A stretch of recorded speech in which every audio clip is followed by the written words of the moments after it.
இனிய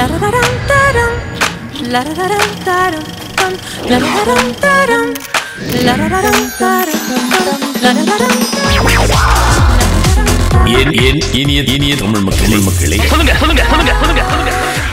காவேரி டாக்கீஸின் சினிமா செய்திகளை இன்னைக்கு நம்ம பார்க்க போறது வள்ளிகாந்தன் இயக்கத்தில் ஜிவி பிரகாஷ் அர்த்தனா பினு நடிச்சிருக்கிற செம்ம படத்தோடைய இசை வெளியீட்டு விழா.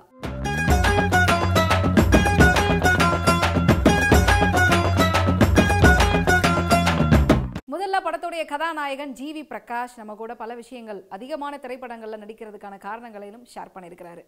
இல்லை எல்லாத்தையும் பேசிடு அவ்வளோதான், இதுக்கப்புறம் மேலே கூப்பிட மாட்டாங்க. இதுதான் ஒரு பேசிடு.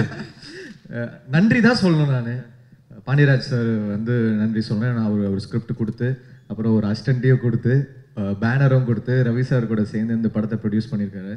ஸோ நல்ல ஒரு ஃபிலிம் கொடுத்துருக்காரு, ஒரு நல்ல ஸ்கிரிப்ட் பேஸ்டான ஒரு ஃபிலிம். ரொம்ப ஹாப்பியாக இருந்துச்சு எனக்கு இந்த சாங் வந்து நான் டேட் கொடுக்கும்போது. ஸோ ஷோராக ஹிட் ஆகும்னு நினைக்கிறேன். இந்த படம் வெற்றி அடையணும், உங்களுடைய ப்ரேயர்ஸ். தேங்க்ஸ். சரி, நீ என்ன குளிச்சுட்டு வந்தால் தலையை தொடச்சிட்டு வர்றது இல்லையா? என்னது அப்படியே தலையை கட்டிட்டு வந்தேன்? என்னது இது? ஒய் இது வந்து ஒரு ஹைட் அவுட் மாதிரி அப்படியே மறைச்சி கெட்டப் தலையில ஏதோ அது பொடிக்கெல்லாம் தடவுனா கெட்டப் செஞ்சா. தொண்டன் திரைப்படத்தில் சமுத்திரகனியோட தங்கச்சியா தமிழ் சினிமாவிற்கு அறிமுகமான அர்த்தனா பினு இந்த திரைப்படத்துல ஹீரோயினா களமிறங்கி இருக்காங்க. நான் இங்கே நிற்கிறதுக்கு மெயின் ரீசன் வந்து வள்ளிகாந்த் சாரும் விவேக் சாரும். அவங்க தான் என்னை முதல் பார்த்து அதுக்கப்புறம் ஆடிஷன் மாதிரி பண்ணி இந்த கேரக்டருக்காக ஃபிக்ஸ் பண்ணியது. அதுக்காக thank you so much to both. Special thanks to Pandiraj sir and Ravi sir. ஒவ்வொரு படமும் ஒரு நல்ல லேர்னிங் எக்ஸ்பீரியன்ஸாக இருக்கும் ஒரு ஆர்டிஸ்ட்டுக்கும். அந்த மாதிரி தான் எனக்கு செம்மாவும். ஆக்சுவலி செம்மா வந்து நான் தமிழில் சைன் பண்ணுற முதல் படம், ஆனால் இது வந்து என்னோட செகண்ட் ரிலீஸ் ஆகிருக்கும். ரொம்ப சந்தோஷம் இருந்தேன். இவ்வளோ டேலண்டடாக இருக்க ஆர்டிஸ்ட் கூடயும் டெக்னீஷியன்ஸ் கூடயும் ஒர்க் பண்ணதுக்கு ஒரு சான்ஸ் கிடைச்சது. எங்கள்கிட்ட டெக்னீஷியன்ஸ் இல்லைனா மேக்கப் பண்ணால் அதுக்கப்புறம் ஹேர் ட்ரெஸ்ஸர் அண்ணா அவங்க எல்லாரும் தான் இந்த படத்துக்காக லைக் ஹோல் ப்ராடக்ஷன் ப்ராசஸில் ஒர்க் பண்ணிட்டு இருக்கவங்க. அதுக்காக அவங்களுக்கு தான் மெயினாக தேங்க்ஸ் சொல்லணும். ரொம்ப ரொம்ப நன்றி. செம்ம படத்துடைய இயக்குனர் வள்ளிகாந்த் தன்னுடைய இந்த திரை அனுபவத்தை நம்ம கூட பகிர்ந்துக்கிறாரு. ரொம்ப நாள் கனவு சத்தியமில்ல, இவ்வளோ பெரிய கூட்டத்து மத்தியில் நிற்கணும். அந்த கனவை நிறைவேற்றினது என் குரு பாண்டியராஜ் சார் தான்.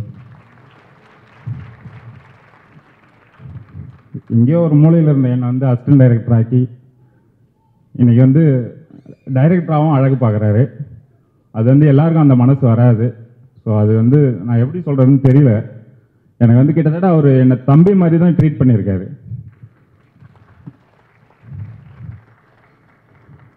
எதாக இருந்தாலுமே வந்து ஓப்பனாக பேசுவார், திட்டுவார், இது பண்ணுவார். ஆனால் அடுத்த நிமிஷம் வந்து கூப்பிட்டு உட்கார வச்சு இது பண்ணுவார், சால்வ் பண்ணுவார். நான் கூட அடிக்கடி சொல்லுவேன், சார் நீங்கள் பலாப்பழம் மாதிரி சார், பார்க்கறதுக்கு தான் முள்ளு மாதிரி இருக்கீங்க, ஆனால் நீங்கள் ரொம்ப ஸ்வீட் சார் அப்படின்னுவேன். நான் ஒரு 2 years 2.5 years வந்து 2 ஸ்கிரிப்டை வச்சு எங்கெங்கேயோ அலைஞ்சேன். அது எல்லாத்துக்கும் சாரும் எனக்கு நிறைய ஹெல்ப் பண்ணியிருக்காரு. நிறைய ப்ரொடியூசர்ஸ் கிட்ட ரெஃபர் பண்ணியிருக்காரு, நிறைய ஆர்டிஸ்ட் கிட்ட ரெஃபர் பண்ணியிருக்காரு, ஈவன் ஜிவி சார்கிட்டே அவர் ரெஃபர் பண்ணியிருக்காரு. ஒரு சில ஆக்டர்கிட்ட வந்து டைரக்டாகவே கூப்பிட்டும் போய் இன்ட்ரோ கொடுத்துருக்காரு. ஸோ அவர் கிட்டத்தட்ட அவர் குடும்பத்தில் ஒருத்தராக தான் என்னை நினச்சிருக்காரு. ஸோ அது என்ன சொல்கிறதுன்னு தெரியல எனக்கு. ரொம்ப ரொம்ப தேங்க்ஸ் சார். நான் இன்னைக்கு இங்கே நிற்கிறதுக்கு காரணம் முழுக்க முழுக்க பாண்டியராஜ் சார் மட்டும்தான். தயாரிப்பாளராக இந்த திரைப்படத்தை தயாரிச்சிருக்கிற இயக்குனர் பாண்டியராஜ் என்ன சொல்றார் அப்படிங்கிறத பாருங்க. வள்ளிகாந்தெல்லாம் கிட்டத்தட்ட 2-3 தடவை திட்டி அனுப்பி விட்டுருவேன். திருப்பி போய் சுற்றிட்டு வந்துட்டு வெளில போனதுக்கு அப்புறம் தான் சார் தெரியுது உங்கள் அருமை, நீங்கள் எவ்வளவோ பெஸ்ட்டு அப்படின்னு சொல்லிட்டு வந்துடுவாங்க. வெளில போனதுக்கு அப்புறம் தான் என்னுடைய அருமை தெரியும் உங்களுக்கு. என் அசிஸ்டன்ட் எல்லாத்துக்குமே நல்லா நடக்கணும் அப்படிங்கிறது தான். அந்த வள்ளிகாந்த் அப்படிங்கிற வந்து அண்ணா பல்கலைக்கழகத்துக்கு போயிருக்கும்போது அங்கே ஒரு ஸ்டூடெண்ட்டாக வந்தான், பசங்க படத்தை பற்றி பேசினான். அப்போ தான் எனக்கு அறிமுகம். அன்னையிலிருந்து குட் மார்னிங் அப்படின்னா இன்னைக்கு வரைக்கும் எஸ்எம்எஸ் வந்துக்கிட்டே இருக்கும், கண்டினியூவாக வந்துக்கிட்டே இருக்கும். பாவம் அந்த குட் மார்னிங்கை சில நேரம் சேர்ந்ததுக்கப்புறம் அவனுக்கு பேட் மார்னிங் ஆகிடும். பிடிச்சி காலையிலே வச்சு அவனுக்கு செஞ்சுருவேன். ஆனால் எவ்வளவு திட்டினாலும் எனக்கு திட்டு வாங்கிக்கிட்டு இருக்கிற ஒரு ஆள் வந்து வள்ளிகாந்த்னு சொல்லலாம். எவ்வளவு திட்டினாலும் ஓகே சார் அப்படின்னா உடம்பு மட்டும் கிடையாது உனக்கு பெருசு, மனசும் பெரிய மனசு தான். நமக்கு கஷ்டமாக இருக்கும்ல, ஐயோ ரொம்ப திட்டுமே அப்படின்னு சொல்லு. அதான் என் ஒய்ஃபும் பாவம் ரொம்ப கோவத்தை பூரா அங்கே தான் இறக்கி வைப்பேன்.